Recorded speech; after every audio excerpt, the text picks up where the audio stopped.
matter. Oh, it's that mad American woman.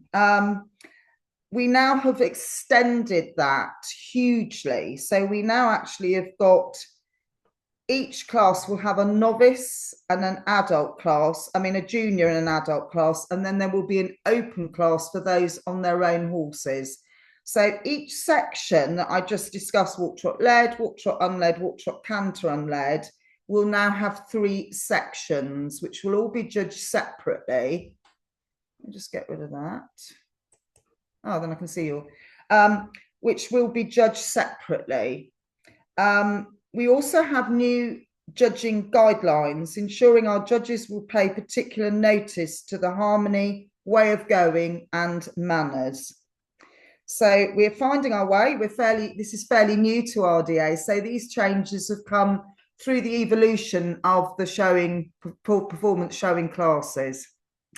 So this is all about how to get started. Can I just ask, have any of you got people that have already taken part in this? Or are you attending all as coaches? You can come off mute and speak, please.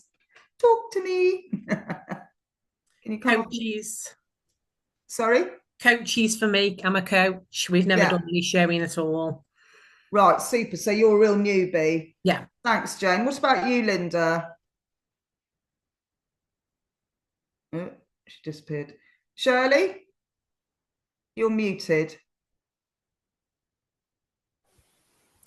I am a coach in training, but I have taken part in like parts of shows with dressage and pony trails and things like that, just as a support volunteer. Oh, lovely. Well done. So the performance showing is kind of new to you? Yeah. Super.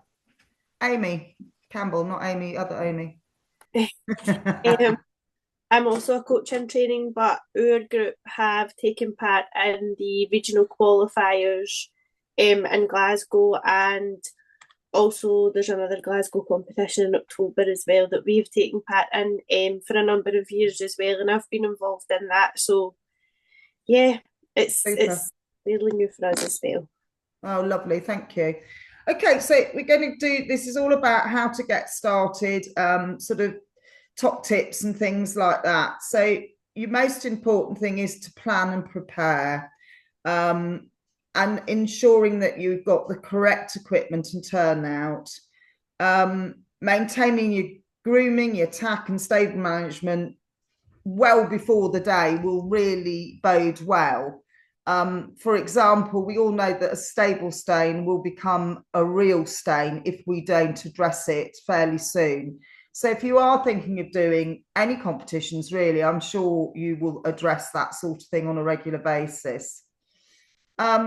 Recognising the correct rider attire and tack for RDA performance showing is something that we've kept very open, because we don't want anybody to think, I haven't got a tweed jacket, I haven't got a wool jacket, I've only got a dressage jacket or the likes of. Really doesn't matter what you put your rider in, as long as they are shirt and tie, obviously your correct hat, which you would have anyway. So it'd be shirt and tie, gloves, which should never be black, they should be brown. You can blame Queen Victoria for that. No black, because she was in mourning for so long, but she refused to let anyone else wear black at that point. So that's where that started from. So you can only wear black gloves if you're in mourning, which we're not when we're riding at shows. Tack wise, we are really quite happy to see ponies go and horses go in the bridle that they are used to being ridden in and comfortable in. Having said that, showing usually requires you to be in a snaffle or a pelham or a double bridle. But clearly, this is not appropriate to have double reins for a lot of riders. If you do have a pony or a horse in a pelham, if you can get split reins rather than roundings, that is more correct. but the whole meaning of the turnout is really neat, clean, tidy, more so than having all the gear and no idea. So it's really important that your riders are safe and your horses and ponies are comfortable, as opposed to we'll stick it in a Pelham and it'll be okay. That's not what we're about with the performance showing. Tack, really, as we talked about the bridles, but the saddles, again, obviously each horse has its own saddle which fits it. The only thing that would be more acceptable is to make sure you have a numner that fits the saddle as opposed to a saddle square. So I know that a lot of the groups have lovely saddle squares with their RDA motif on it and all the rest in the name of the group, but can we save those for the dressage and other competitions, jumping, etc.? Because it actually masks some of our ability as judges to see the horse's way of going. So we're not saying about conformation in this at all. We're talking about way of going. And if you've got a great big saddlecloth on, it does cover things up. So try to steer away from colours. We don't really like colours. It's all about looking plain and simple. So a bright red numner might not be your first choice. If you can find a black, white or brown numner, that is better. It can be cotton, it can be fluffy sheepskin, it can be a half pad, whatever you prefer to use, but a plain colour, please, not coloured. Understand show ring etiquette and practice show routines. Now, with our performance showing with the RDA, we do not have a normal go round, and this is something that will not change for safety reasons. So the majority of showing that you watch, you see the riders walk, trot, canter on the right rein, change the rein, straight back into left canter. Well, we don't do that. Obviously, we don't do that in walk and trot, and we don't do it even in the walk, trot, canter. So you will only be walking in the go round. Please understand, if you've got nervous riders, if it's the first time they've done it, we're very happy for you to just walk next to them to start with. I did it with a young lady last year. She was absolutely terrified and her nerves were stopping her even coming in the ring. And I said, I'll walk with you. And, you know, if there was a tiny noise, she went, and I said, no, we're all right, we're all right. And then we got smiling and laughing and chatting, and then she relaxed and she did the whole class beautifully and was placed. So please don't think we want you to just go in and have your riders unhappy or frightened. That's not what this is about. This is about confidence giving and having fun. So you will walk round, and it depends on your judge. Some judges pull the horses in order, some don't. Very often they will just say, please line up, and then you'll do your individual shows. Now, to practice your show routine is really important. Excuse me. And I know this sounds really funny, but practice it starting in different places in your arena.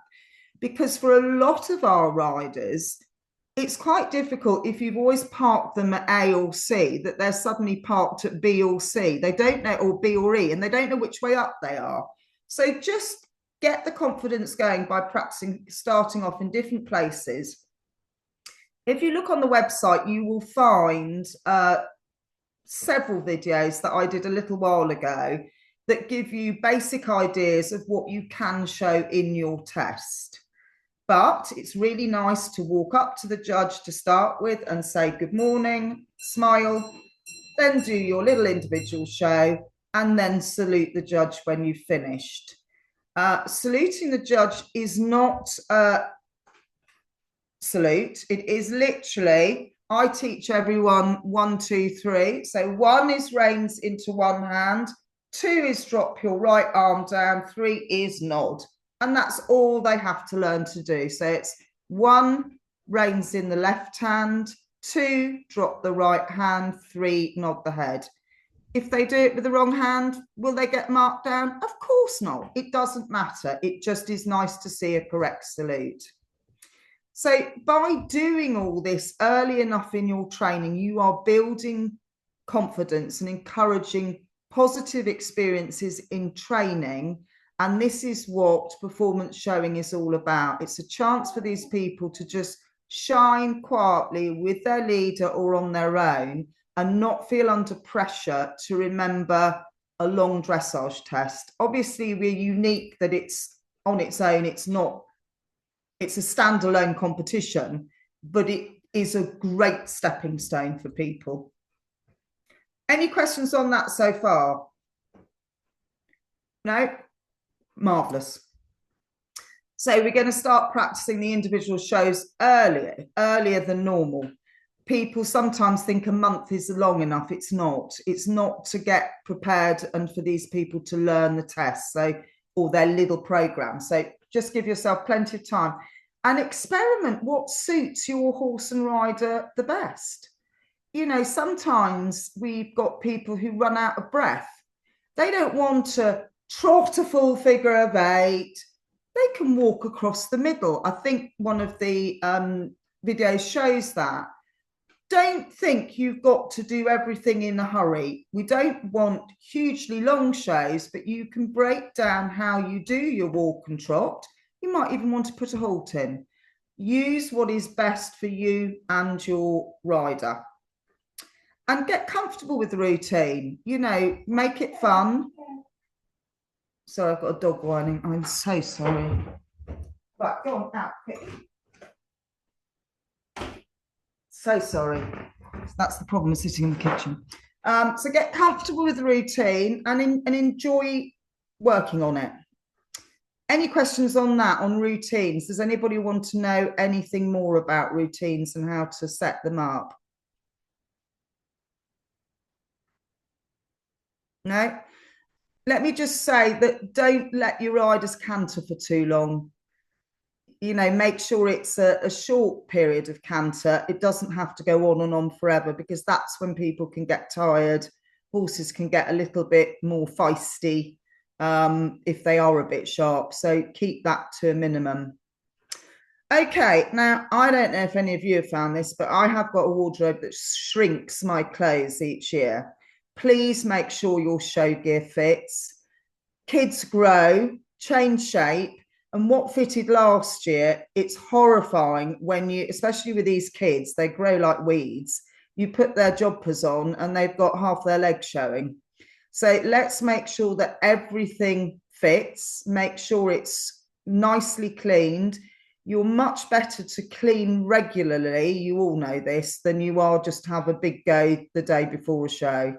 It's good for the tack. It means you know what's going on with the tack, and you're making sure that everything that needs to be replaced or repaired is done. So, and boots the same. Boots are a real problem with these young people. The younger ones are the worst because they put them on and trample through everything. But if you can try and keep the shine on them, I'm very sad to hear that Parade Gloss is no longer being sold, because that was the best thing for making boots look nice. But a little tip, when you've got your rider on, I don't know if you've seen the triangular, I think they're made by Kiwi, and they're like a wax sponge inside a case. Get the neutral one, absolutely brilliant for a quick buff up when they're on or just before they go in the ring, of boots round the noseband. Marvellous bit of kit, cheap as chips, lasts forever, and really easy to have in your pocket to do that. You'll have to, these are my friends on the left of your screen. We didn't have anything to hold bridles up, so we put one on Andy's head. He was thrilled, as you can see. Right, on we go, please, Amy. Okay, plaiting. Does everybody enjoy plaiting or hate plaiting? The majority of us hate it because it's hard to do. Practice is the only way you will make this easy. Make sure your mane is the right length. I've got arthritic fingers. I am hopeless at plaiting a mane that is too short. I can't get hold of it. I've got wispy bits. So the worst thing you can do in my book is do a really heavy amount of pulling the mane 3 or 4 days before. You really need to have it as you want it 2 weeks before. And then if you need to take a little bit of the ends off, you can. But try and have enough mane to help your fingers and to be able to roll the plait up really well.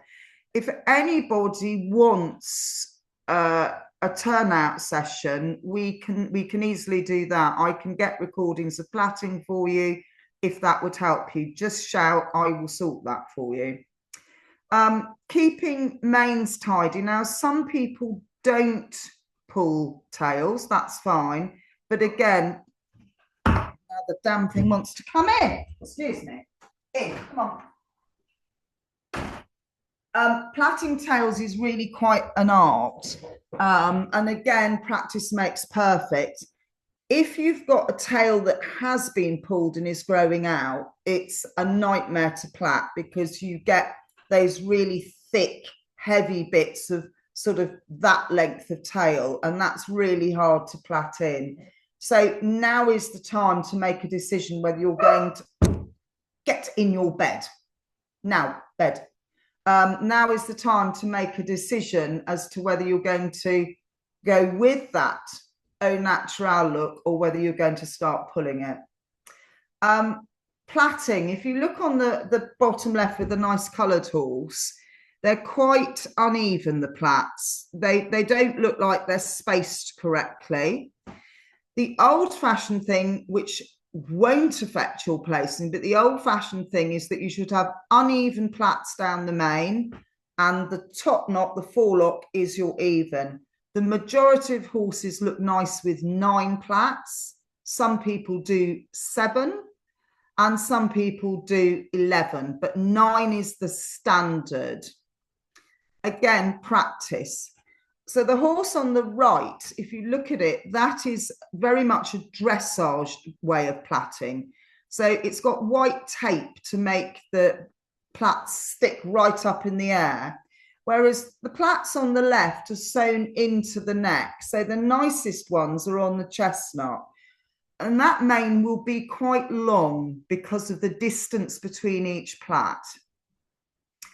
And you might notice that there's a massively long bridle mark on the chestnut horse. Again, that's not a problem, but in showing, we would prefer there to be a plait up there as well. Top tip, got a horse with hardly any forelock. Keep right behind your bridle a good length of mane and then pull it forward under the headpiece, and you've got more mane to make a plait then. If you are really going to go bonkers and you want to use false plaits, I can help you with that too. They're not too difficult to use. We use one on a little mare. She's bald. I mean, I've never known anything like it. She just does not have a forelock. It's a wisp. And I've known this mare 3 years. She doesn't rub. That's the way it grows. Well, it doesn't grow. And we use a false plait that we actually attach to her headpiece in between the noseband. So you can't see it on the outside, but it's sewn. This false plait comes down and it's attached around the top of the noseband underneath the headpiece. Doesn't bother her. Nobody can see it. So these are little cheats, shall we say.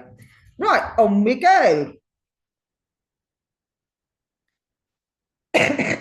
Right, this is really important. Keep your grooming kits clean. If you can, I think it's really sensible to have a couple of brushes and bits and pieces that you don't have in the yard every day. So that the kids you're working with, the adults you're working with, know that they've got to use those ones to really get the top coat looking good, the whole coat looking good. Obviously, they need to get the mud off first, but then a good body brush that will really help get the grease out and the grime out. Us oldies used to have to do the most amazing grooming. Strapping, it was called in my day. And I had to do 50 strokes per section of the horse. And it took a long time and it did get you fit, but it was hard work. Nowadays, we generally use a hose pipe more than we use the proper grooming way. If you're going to use coat gloss, tail gloss, or anything like that, for goodness sake, check it out before you use it. For two reasons. One, some horses get allergic if there's a build-up and start to get sort of acne. So that's not the one you want to use. And also, a lot of them migrate around the body. So the last thing you want if you're going to plait a mane is to have any show sheeny type stuff in it, because you can't get hold of it. So be aware that using it on the mane and under the saddle is not a clever idea, because it will make that whole area where the saddle is very, very slippy. But they are great for sparkling, shining up the coat just before you go in. Really fabulous if you want to try doing quarter marks. Again, if you want to, I can do a video of that for you. The bay horse on the top has got, those are the easiest quarter marks to do. It's all done with a damp brush, and they're the easiest ones. The one below are much harder because you have to cut a little comb, and it's all a bit too much. And quarter marks are not essential. It's only if you want to do them. I actually don't think I've seen any of our RDA horses with quarter marks, and it makes no difference to your placing or how I think you've presented yourself. It is an added extra should you want to do it. Any questions on that? Yes, Amy. Could I ask a question here? Do you have any shampoos or anything, or any brands that you would recommend over others for, like, for instance, for grey horses, keeping them really sparkling? The purple ones definitely work the best for brightening. Years ago, we used to have something called a blue bag that we used to, which was made the water purple, and used to rinse their tails in, and they did look quite purpley to start with. But yes, any of the purple shampoos are brilliant. I think they're made by Wahl, W-A-H-L. They do like a chestnut one, a bay one, a black one. They're really, really good shampoos. I wouldn't use them all the time because they're expensive. Generally, we do not buy for our horses horse product shampoos. We use baby shampoo because it is cheaper. Be very careful. There are a lot of people that say the only way you're going to get a white horse clean is with the blue fairy liquid. Please don't use it. It strips their natural oils. It's not good for their skin. It dries their skin. So even if somebody recommends it, please don't be tempted to use it. It's really about making sure you keep the bathing up. So for the horses that are going showing with us, obviously it's a different game, but they will be bathed to within an inch of their life 2 days, 3 days before the show, and then again the afternoon before the show. So it's a quick tidy up, so they're really clean and tidy. And then, of course, if they're grey or coloured, they roll, and you have to start again the morning of the show. Brilliant, thank you. No, because I was curious, having got a grey myself. I've only tried showing once, and I wasn't very good at my bathing, so I learnt my lesson. Yeah, well, the traditionals are the ones that take the longest because of the feathers. Yeah, thank you.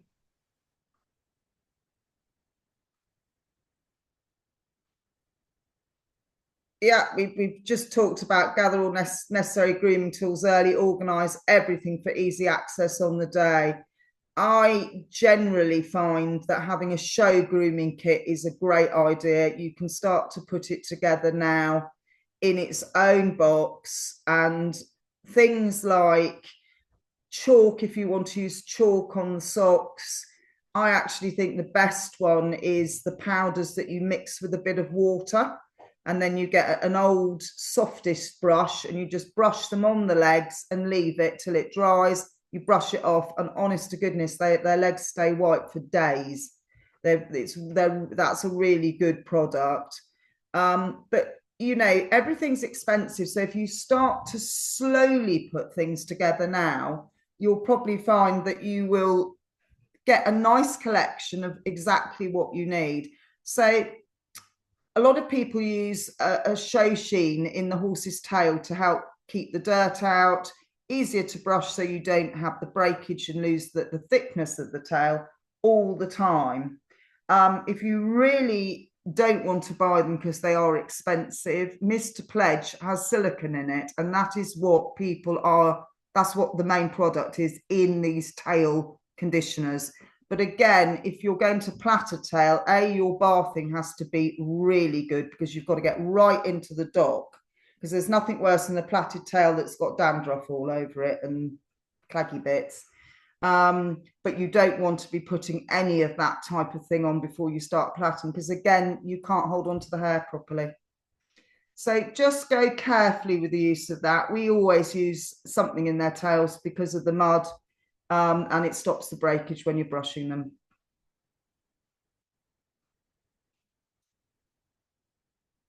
Okay, so here we've got a few ideas for you.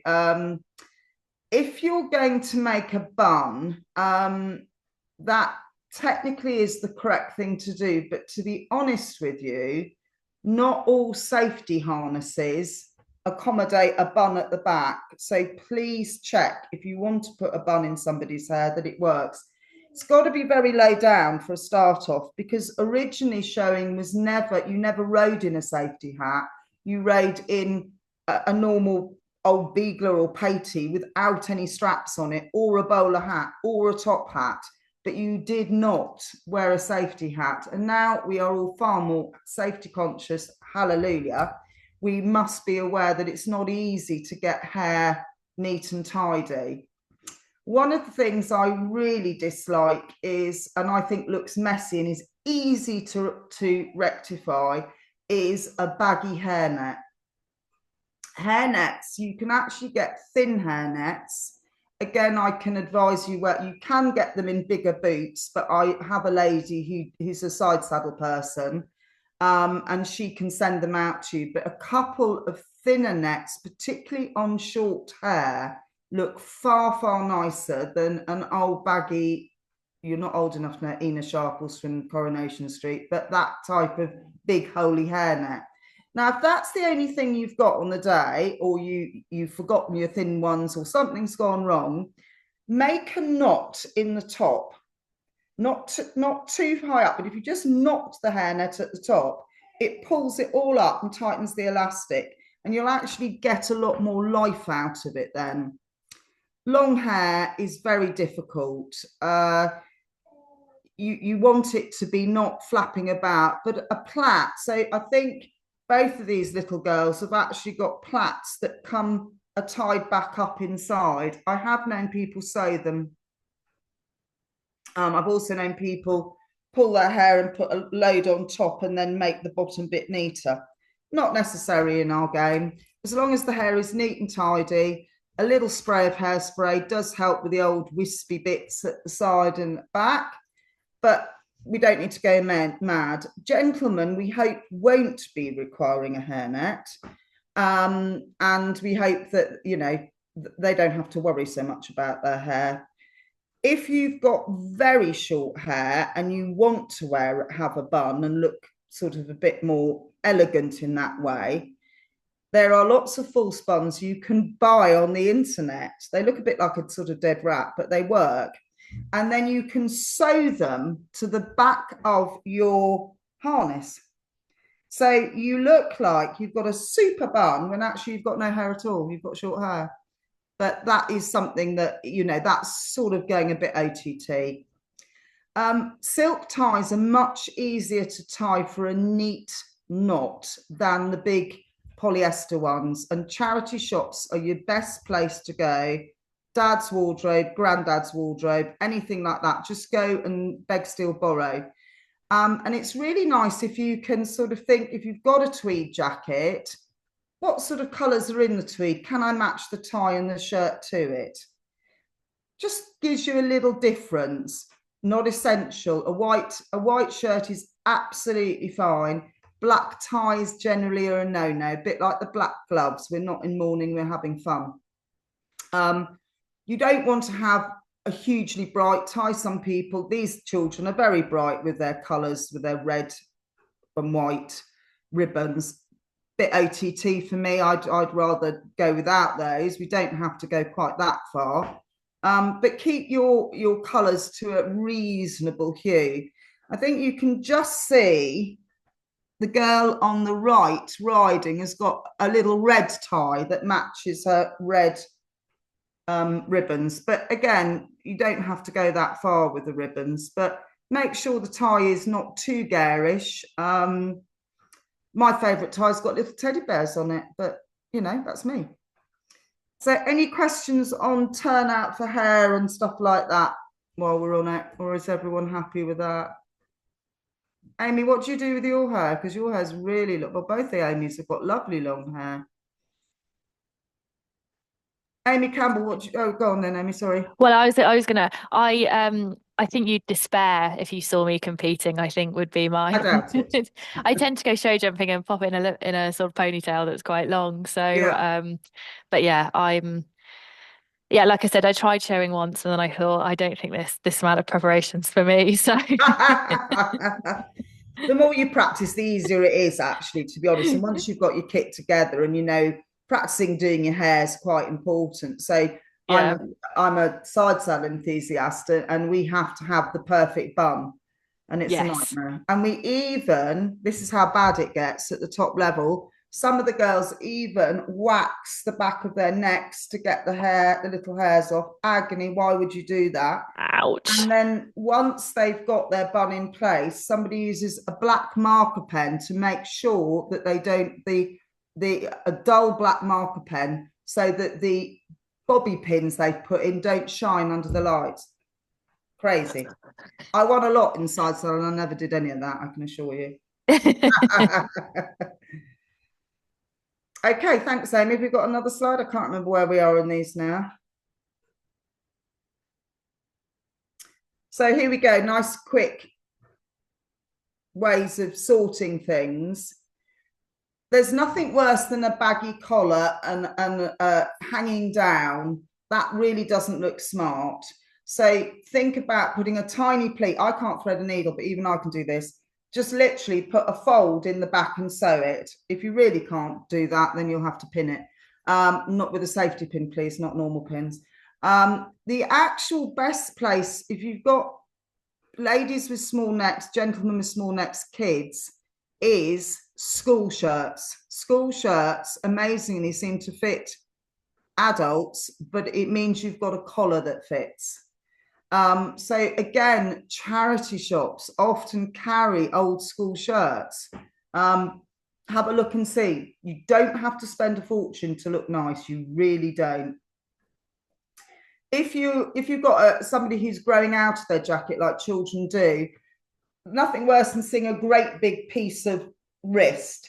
Either you want longer gloves or you want a bit of cuff showing at the bottom. Bit of cuff showing at the bottom is perfectly acceptable and looks very nice. When you trim your numbers, a lot of people are frightened of doing that because it's very difficult to actually make them look level. So a lot of people round off the corners, so you haven't got a big square number, particularly on a child's back. They take the edges off to make it look smaller. And the easiest way of doing this is to get a 10p piece, put it in the corner, each corner of the number, and cut round it. And then you will have the perfect shape. Because I've quite often been guilty of this, that I don't do it with a 10p, think I can get it right, and the number gets smaller and smaller and smaller because I'm trying to make it look correct all the way around. So use your 10p piece. The other thing that's quite fun to do, if you can, I can't remember, Amy, do we have numbers as the lady in the blue on the coloured horse? Is that an RDA horse? Yes, that was taken from the RDA National Champs, that photo. Okay, so we'll just have a look at her. Her turnout is absolutely lovely. She looks, her hair's beautiful, everything's lovely. She looks really smart, neat and tidy. Just would have liked the smaller number. Apart from that, she looks great. So she's got him in a snaffle. She's riding in what she's used to riding in. Her number has been cut. You can see the edges have been trimmed off to make it look neater. Can you see she's got a bit of black elastic round? Now, using elastic is so much easier, particularly with children that won't stand still, rather than trying to make a knot and then you've got to cut them out of it because the knot's gone tight because you can't undo it. Get some normal thin elastic, check that the size of said person that's going to wear it, and then just put a knot in each end so you've got a loop. So what you do is you put the jacket on, you put one loop through the bottom hole and onto the button. You do it up and then the other one comes round straight onto the button. Easy to put on, easy to get off, safe and secure. Did I say that in English so you understood what I meant? That's good. The other good thing to do if you're at a 3-day show is, if you haven't got one, beg, steal or borrow, a laminator. If you can laminate your numbers when you arrive at 3-day show, they stay in much better condition, they sit on the back of the person much better, and they don't get wrecked. So just a little tip. There we are, use dark elastic to secure the number neatly, trim large numbers for a better fit. Anything else anyone wants to know about jackets, shirts and ties? So we've got a variety of different coloured jackets shown here. You can't see it that well, but the jacket with the jacket on its own with the light blue tie has actually got a light blue bit of stripe in it. So that's why that ties with that one. But just have a play about. If you're wearing black or blue, you can really sort your colours tie out yourself. It really doesn't matter what you pick, as long as it fits and it's neat and tidy knot. Any questions on that? You're all happy? And again, I'm really happy to put a video together if you need it. So here we are, what we were talking about a little bit earlier. Snaffles, pellons and double bridles are traditional, but here we are. RDA, performance showing, allows any bit for comfort and safety. I really think that's terribly important to remember. Saddles should be black or brown with a matching girth. So our pony bottom left, the grey, it's a Connemara or Welsh, I can't tell from the height of it. It can be shown without being plaited. So your traditionals, your Connies, your M&Ms can be shown without being plaited, but clean. So that pony looks great, but there are a few things that are wrong. It's filthy. It's in good condition, but it's filthy for the job. It's got a big number on and it's got a neck strap. Now, in RDA, neck straps are perfectly permissible if that's what your rider requires. That's what your rider must have. So you will not be marked down for that. If we look at the bottom bay horse, can you see it's got a coloured brow band on? Well, that means it's being shown as a lighter weight horse. So you wouldn't have this lovely cob, the coloured cob on the left that's hogged. You would not put him in a fancy brow band. He'd look rather silly because he's a traditional cob and he's hogged and he should have plain tack. But if you've got a slightly more riding horse, flicky-toed little pony, section A, section B, you can wear a nice brow band if you so wish. And then we've got our traditional horse on the right being ridden side saddle. And again, you wouldn't plait her because she's a traditional. So she's got a lovely long mane and tail. And all of the three that are being ridden are beautifully turned out. They're very clean, very neat and tidy. So lovely combinations of what people are wearing. And you can see the horse side saddle's she's got a blue tie on. The other one's got the red tie to match the brow band. And then the brown and white, the skewbald horse cob she's got her tweed on and her very smart brown boots. So she is very correctly dressed, look, with the brown numner as well. But we don't have to be quite that over the top with what we don't need to run out and purchase things. Matching girth. You can see the one on the bottom with the red brow band has got a white girth. This is very showy. This is to try and show what a super front the horse has and correct length of back, because you can actually clearly see where that girth is. Is that necessary? Not with us, it isn't. You just have a plain girth. Likewise, your cob wouldn't wear a white. He'd look rather silly with a white girth on. And most of us don't have them. They're difficult to keep clean. So let's not do white girths. Let's stick with our normal girths. If you use cottage craft girths or something that's not leather, just make sure it's clean. Give it a good brush. You know, we don't want to see sort of splashes of mud on it. But then that's fairly across the board with any competition. Thank you, Amy. That'll do us in that bit. Unless there's any questions, you're all very quiet tonight. Leading a pony in the ring, right? This is interesting where we get with this. So the pony on the right, you can clearly see that the lead rein is attached to the noseband, and that is where it should be. Obviously, it must be a Cabesson noseband for leading to put it on there, and that's really important to have that. We have seen people leading with lead ropes. I'm not so keen on those because I don't like the huge clip on the back of the noseband. I think it's bulky and sore for the pony and bangs on the pony's jaw. So if you can beg, steal or borrow a proper lead rein for your lead rein riders, that is a good idea. So as a leader, you must wear a safety hat and gloves. You don't have to wear full riding kit as our lovely lady with the coloured pony has. You can wear sensible boots. Please don't wear shoes. Please don't wear boots, any footwear that you wouldn't wear around horses just because you're going in the ring leading, which the lady, if we've got the full picture of the lady on the right, who's in a lead rein show pony class, you can bet your bottom dollar she's got her little flat, very pretty shoes on. But we don't advocate that. So trousers, clean trousers, not jeans. You can wear, you know, chino type trousers. They could be beige, or they could be blue, or they could be black, with your normal work boots, so short boots or long boots.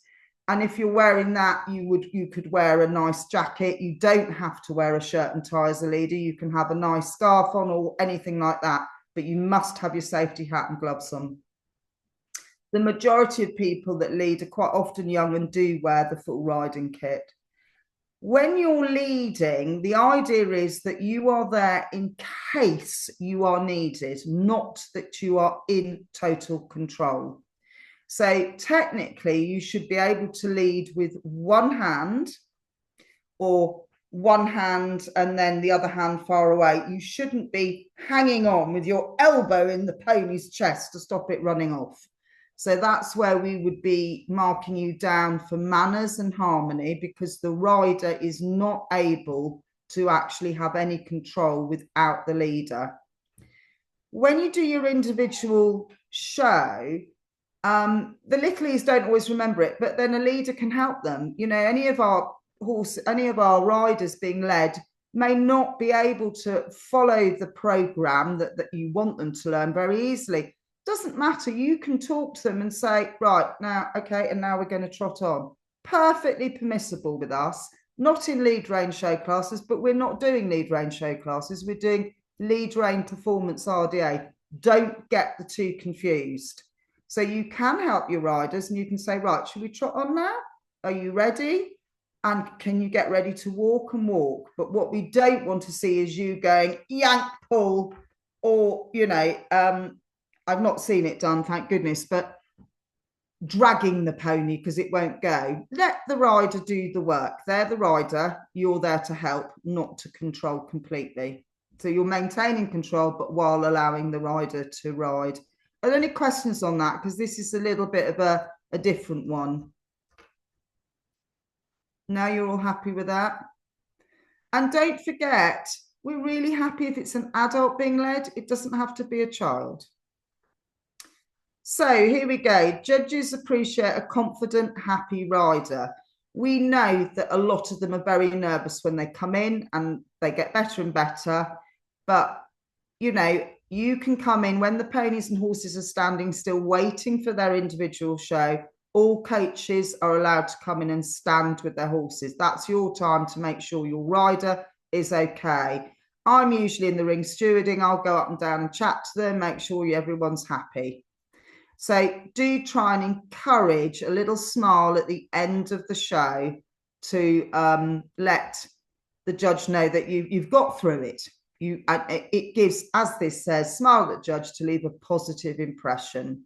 So the top coloured set of horses are my side saddle team, and that was at Blenheim. You can just see it in the background, and they are trained. One person calls it, and it is 1, 2, 3, and they always do it all together, as you can see. The other two are actually two from the top picture in the black and white photograph, saluting the Duke of Beaufort. They did a fly round with hands, and again, same thing done. And the one on the right is not what you want to show in your salute. This picture was taken at a world-class FEI dressage competition, just showing that it doesn't matter what level you're at, it can all go wrong. As you can see, he's taken his hat off. We don't do that anymore because we've got strap-on hats. So this is quite an old picture. And so many riders now all wear with safety hats, even at top-level dressage. So that was just a bit of fun to show you when it does go wrong, it does go wrong. And on that note, if it does go wrong, don't panic. You're going to be around as a coach. I'll be in the ring and there'll be plenty of helpers. If it goes wrong, we will help. Our main criteria is to keep people safe and happy in the ring. If we have got a horse or pony that becomes particularly wound up or upset, we would consult you as coaches and say, do you think we ought to take this horse out? It is not any judge's wish, particularly in these classes, to say, please take your horse out of the ring. But we did have a pony last year that got very upset, and it was the coach's decision to remove the pony. And we were very happy with that. It coped with one class beautifully, came in again and went, I can't deal with this. I'm too young and excited, and I'm going to fly about and buck. So out he went.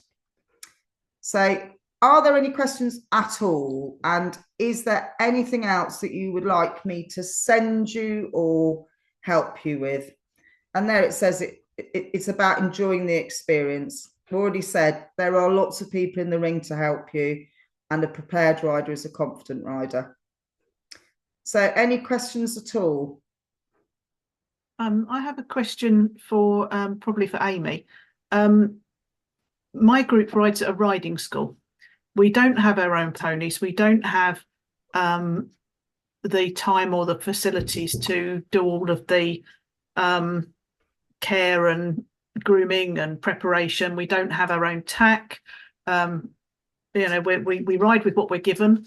Yeah. Very often when we turn up on a Wednesday night, the horses are covered in spray paint because they have been doing a pony day with the riding school clients. You've got purple and green all over them. Are there any opportunities for groups in that situation? Because obviously we can't compete against people who've got their own horses and have the time to look after their horses and turn them out immaculately, as you've been describing. You don't need to worry too much, because the open section of the classes are for those with their own horses. Right. So the group horses and the riding school horses will be split into adult and junior. So you don't need to worry too much. And that is one of the questions that I would like the judges. I judged it for the first few years, and now I've had to sort of step away and let someone else judge it, because you don't want the same judge each year. But that is something that I will discuss with the judges. But that, Lynn, is when you get out your magic wax and great, or just put the rider on and then go along the back of the saddle. It's just a great way of giving a little bit of shine. totally understand what you're saying. Yeah. Totally understand. And that is why, if you can, you might not be able to do it on the riding school ponies, but just get some coat gloss that will give them a little bit of sparkle. It's always the bottoms that look dirtier than anything else. Yeah. So, you know, you'd be amazed. The other thing that's really clever and easy to use is a hot cloth. We literally get hot. There's something called Naked Horse now that does something called Naked Oil. I've not used it, so I can't say, but I do know people that have. If you can just run that over them 2 hours before the class, you're going to look different. That pony's going to look different than when you arrived, I promise you. But I totally get how difficult it is for you. And I think that's something that we will, I say we're very infant stages with this. I came in and said, well, can we do this? And it's gone mad, which is wonderful. I'm just so excited about it. But that's why I've always said to people, and why we changed the name to performance showing, because an RDA pony can have 3 heads and 2 tails, as far as I'm concerned, if it does its job. If it's got a big knee, a big hock, a lump or a bump, it doesn't matter. If it's sound and does its job, it's a performance RDA showing animal. And that's really, really important. And we understand the difficulties some of you have. And you've just got to do the best you can. That's all we're asking. Yeah, that's fine. I just, you know, I'm just looking at your presentation, and obviously I saw it at Nationals last year. I watched a couple of classes at Nationals last year, and I've seen people doing it on the video. Yes, competition. Virtual, yeah. The virtuals, yes, because we were thinking about possibly having a go at the virtuals this year. Good. Doing a bit of showing, but as I say, you know, if we've got to have the ponies all, we don't have time. We have 10 minutes before we get the riders on to get the horses tacked up and ready to go, and we're tacking up with kit that we've got in the tack room. You know, so totally understand. Would you feel more confident if I had a discussion with Amy and Kate and Fiona, if for the virtual we had like group riding school sections? Yeah, that would be nice. And then everybody's on a level playing field. Exactly. So we do that. We have virtual equitation side saddle classes, and we have a riding school section. Yeah. Because it's totally unfair for Mary Jo to compete against Sally Ann, Sally Ann's riding a horse every day and tarting it up and making it look beautiful.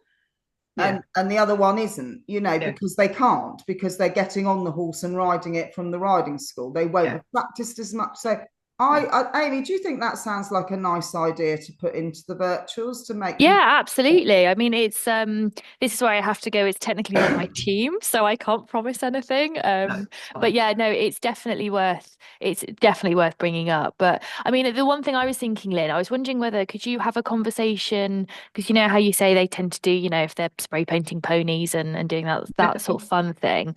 I wondered whether, like, when it came time to do your filming for your virtuals or anything like that, you could sort of maybe have a conversation with the riding school and say, like, we've got this coming up, and actually they maybe could organize a day where, you know, instead of spray painting ponies that day, they all pretend they're getting ready to go to a competition or something, and then maybe they could do, you know, as part of their sessions, they could get the ponies ready for you. And then maybe you could sort of pinch them in the evening, maybe. Yeah, I mean, last time we did virtuals a couple of years ago. We did the dressage, and I think I platted 5 ponies in 10 minutes. What? But that is good going. God, they were scruffy as plats ever. Amazing. That is very impressive. Yeah, the scruffiest plats ever, but they don't show too much on video, so it's cool. Yeah, I'm very impressed. Well done, you. Yeah, I'll have a little word and see, because the whole point of this is for everybody to feel they can achieve and have a go. And I know that a lot of coaches and groups were completely put off at the word showing, sent them into sort of, you know, a complete whirlwind of they haven't got the right conformation, they don't fit into a category, we haven't got the right tack, and it's not about that. That's why we've changed it to performance showing. Cool, brilliant. Yes, because none of our ponies would pass muster as a show pony. No, absolutely not. And that's why I'm saying, you know, they're all perfect. They've got 4 legs and they're sound. It really doesn't matter what they look like. It's all about the harmony between the horse and rider. The very first one we had, there was a wonderful cob called Bob the Cob. Bob the Cob did all 3 classes with 3 different riders, but he did the leading class, and it wasn't the, you know, we've got the big thick lead rope on and this, that, and the other. And anyway, this lady completely lost her balance across the diagonal, completely lost her balance. And the leader just kept running away. And then suddenly realised she sort of got to the end of the rope, because Bob had very carefully slowed down until this lady had regained her composure. And then he trotted on again. And it was an out and out winner to me, because that little cob said, you're not happy, I'm going to wait for you, regardless of the fact somebody is trying to get me to keep going at the same pace. I just thought, what a lovely pony, you know, it just was fantastic. And that's the sort of thing we like to see, you know, that harmony. Cool, thank you, that's really helpful. You're very welcome. We'll look into that, Amy, we'll look into that. Any other questions? Don't be shy. Don't forget, the only question that's bad is the one that hasn't been asked. You can't make a mistake in asking a question if you'd like to. Catherine, are you happy with everything we've talked about? You're on mute, so you'll have to either undo. Yeah, I found it interesting. As I say, I've never done it before. So, yeah, lots of things to think about. Super. Shirley, are you happy? Yes, I'm very happy, thank you. Good. Does it inspire you a bit to have a go? It has, yes. We like that. And Lynn, you're quite happy. Dawn, have you just joined us, or have you? No, I joined about 5 minutes late, sorry. Oh, that's right. I just didn't see you on the screen. I know Zoom is a nightmare, isn't it? Is there anything you want to ask, love? I was just going to ask about the riding school class. I think you'd have to be very careful how you worded it, because I've got a riding school, but I wouldn't let my horses leave if they weren't clean, because it's my name on there as well. Do you know what I mean? So it's absolutely. If the group's produced it I think you should be told about that. And exclude people who do it professionally. That's a really good point, Dawn. Thanks for that. I hadn't thought of that at all. So so you own the riding school, so you wouldn't go hacking with a shaving in your tail.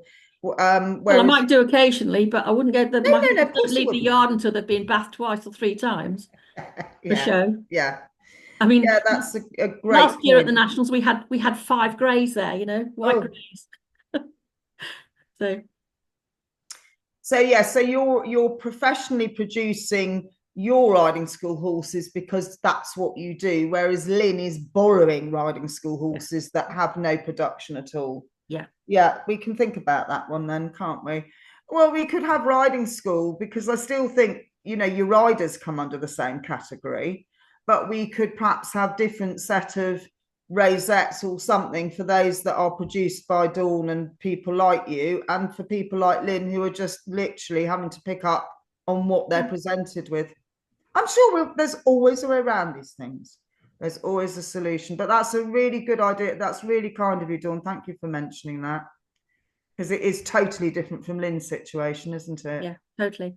Yeah, super. Anything else you want to ask, or anything you'd like? Is there anything you want me to do as leader showing to help you? Anything at all? Do you want videos on anything? I can do it. Just shout. Well, if you think of anything, contact HQ and they'll pass it on to me, because I'm more than happy to help. Could I just ask a question? Yes, of course. When you're doing the leading, would you allow sidewalkers in as well? Because at one point the dressage were allowed to have sidewalkers, and they're not allowed to have sidewalkers anymore. I actually can't answer that in the capacity I am leader showing, because it wouldn't bother me at all. it really wouldn't bother me. I want them all in the ring and having a giggle and smiling and having fun. That's my. Any feedback on that, Amy? Do you know? I've just got my, I was about to say my able assistant, but she's not actually here in that capacity. I've just, Katie sat up opposite me, so she's just checking the rule book for us. I know it's definitely not in dressage. I'm not quite sure. It used to be in dressage, you could have one sidewalker. Walker, yeah. I know that's not the case anymore, is it? So you have people that would have done dressage that can't do dressage.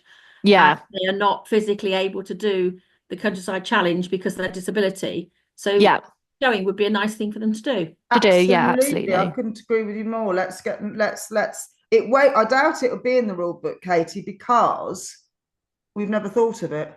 It's the first time it's ever been asked, to be fair. So another good question, Dawn. You're on it tonight, aren't you? Crikey. Coming out with all things we can't answer. Sorry. I was going to say, it's impressive, especially on a Friday as well. Got all the, I was going to say, your brain switched on. Haven't had a gin yet, darling. I'm only on the orange squash. Yeah. I'm just sorry. Let me just, I'm just going to put myself on mute, have a quick chat with Katie, and I might be able to answer you. Okay, super. I just don't think anyone will have thought of that, Dawn. I was not aware. I'm fairly new to RDA in this capacity. I used to run a big coach for somewhere years ago, but it's never been asked, so I don't know, Dawn, is the answer. I would like to see it possible. I like anything possible. Okay. Yeah, so Katie's just confirmed we could definitely have a look at it, especially when Fiona's in on Monday. I think the only hesitation is, like you said, it might, in a great way, it might open the doors to even more sort of people wanting to join, and then you've got probably quite a lot of horses in the arena at the same time, and then sort of more people as well. But absolutely, going to have a look at it. We'll leave it with us, Dawn. Thank you. We can have a chat with more than 9. I mean, we've gone from 3 classes to 9 classes overnight. So anything is possible with this. With Fiona, Amy, and Katie, anything seems to be possible, which is what I love, because I'm all about finding solutions for people to enjoy things and have fun. And to me, that's so important with the RDA. Yeah, absolutely. But like you said, it's not specified in the rule book. No. So which does mean it's open for interpretation in the meantime. Yes. Why did they stop you doing it for dressage out of interest? I don't know. Yes, I said there is a reason. It will probably come out in our dressage talk. We've got our dressage one coming up this week, so it probably will be answered then. Dawn, can you attend that and ask, please, or something? I'm attending, so I can let you know. I'd really be interested to know whether it's just impossible for the judge to judge it. I don't know. Yeah. It wouldn't be for showing. It wouldn't really make a lot of difference. But yeah, we'll have a look at it for you, Dawn, and thank you. Well, let's let everyone get on with their evening. Thank you so much for those that have managed to attend. It was very well attended before the day, but then people get busy and, but I'm really thrilled to see you lot. It's really nice of you to attend. Thank you very, very much. And if you do need anything, just shout, please. Thank you for doing it.